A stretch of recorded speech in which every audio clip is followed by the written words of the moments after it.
Hey guys, imagine you just saved up all of your hard earned money month after month saving to buy a 3D printer. It costs 800, 1000, whatever it costs. You bring it home, you start using it, you're loving it, and then maybe 6 months down the road, the manufacturer of that printer comes to you and says, in order to use certain advanced functionality that we gave you connected to our cloud infrastructure, you have to pay us every month to continue to enjoy those features. Would you be happy? I know I wouldn't be. Well, it's coming. Hardware as a service.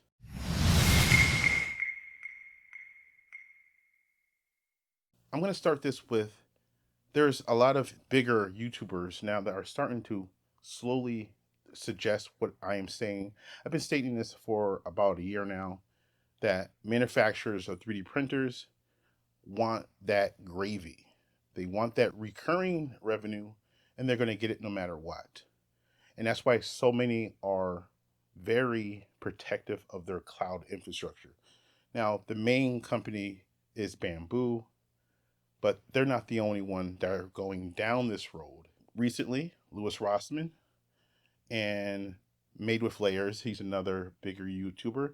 They both suggest, one was suggesting in a video about gun control laws and 3D printing. The other one was the A2L review.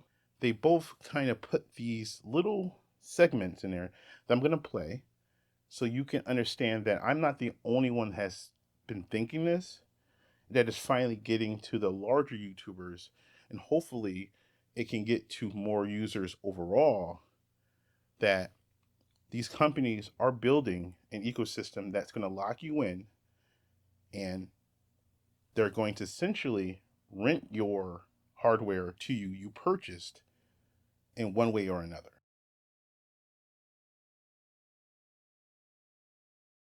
If it was open source, you wouldn't be allowed to do that. Just like I edited my terminal software so that I'm allowed to rename my tabs, open source software locks a company out of the ability to make it shittier, because any programmer that can see the source code can just remove the parts that they've made shittier over time. You are now encouraging the ecosystem to move in this closed source direction, which means more enshittification, more subscriptions, more limitations added on over time, more, oh, I see you've printed 10 items today. If you want to go over your item quota of 10, you need to pay me 99 cents a month. But that wasn't in the original terms. Well, it is now.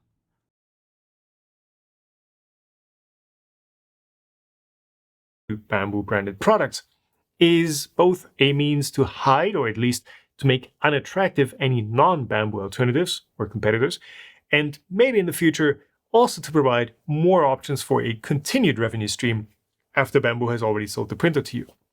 Whether that's a print farm management subscription service, advanced slicer features that are now dependent on a cloud backend, or improved print profiles if you use first-party filament, I don't know. I'm going to say cloud infrastructure does cost the company money.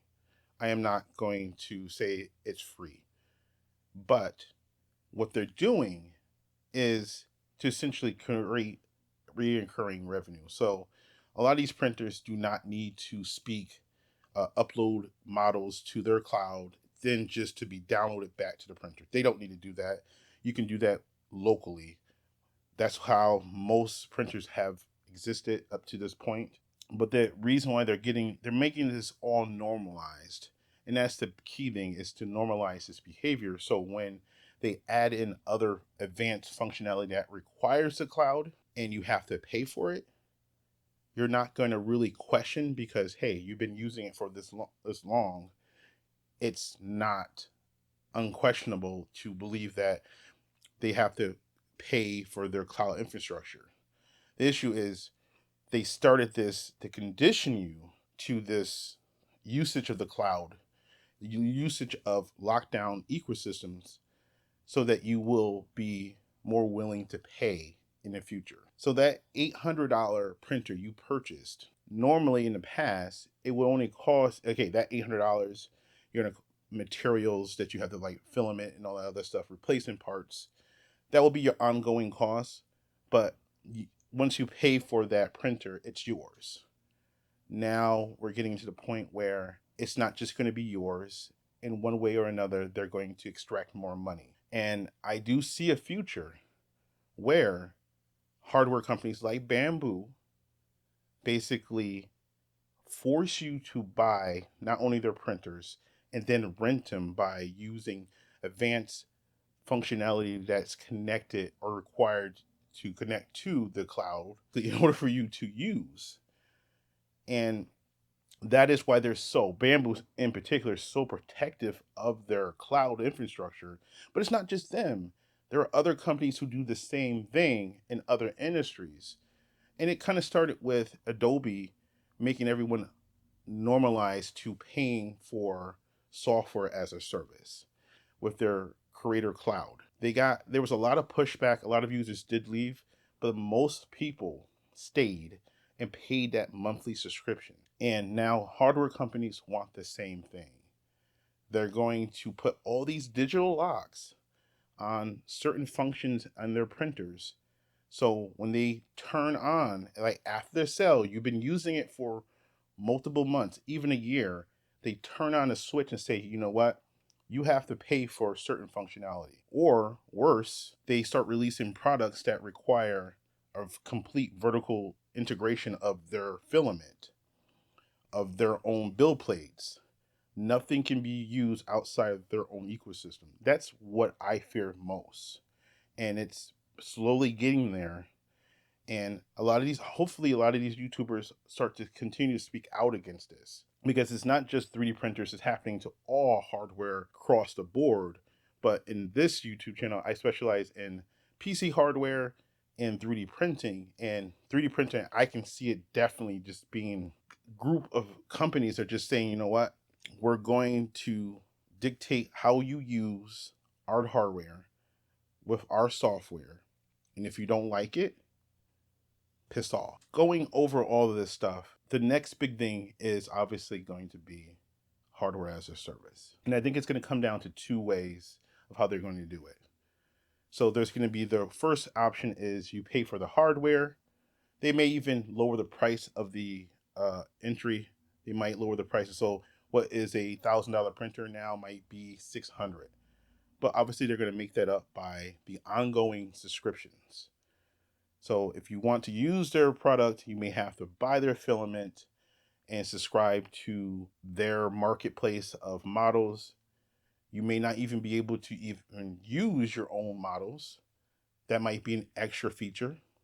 Some of it might be where they cap the number of models or prints you can do per month until you pay for more. That is all seems like wow, that's far fetched. No, that's definitely going to come. And then if they don't get you with the monthly subscription, your data is the way they're going to charge, or you're going to pay for that monthly subscription. They're going to take all that data you give to the cloud, all the models you print. They're going to send that to advertisers who are going to say, well, this person likes to print this particular type of model. Maybe it's related to a power tool.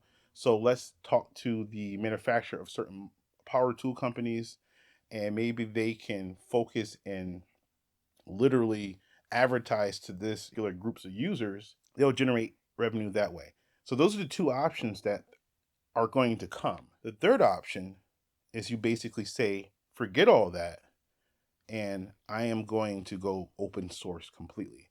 And that is something that I'm really, really thinking about now going forward with my print farm. And just because I'm already Linux based for the most part on all of my devices, I use Android. Yes, Google themselves are not completely open, but I am thinking about really accepting the open source ethos and going, you know what? If you can't let me use my data how I want, how I use my hardware how I want, then I'm just not going to participate. I will find something. If I have to go to a dumb phone, I will. But this is what we need to watch.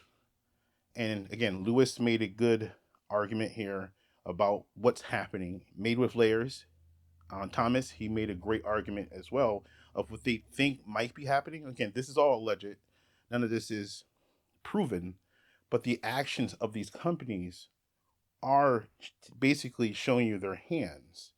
They want to extract as much money as they can. That is the new era of 3D printing. coming soon. What do you guys think? Do you think I'm just over my head and I'm reading in too many things? I don't think so. And I think a lot of you understand that I'm not just being crazy in this, that it is coming, and the question is whether you can accept it or you're going to push back. But anyway, guys, let me know down in the comments below. Like and subscribe. I'll talk to you next one. Peace.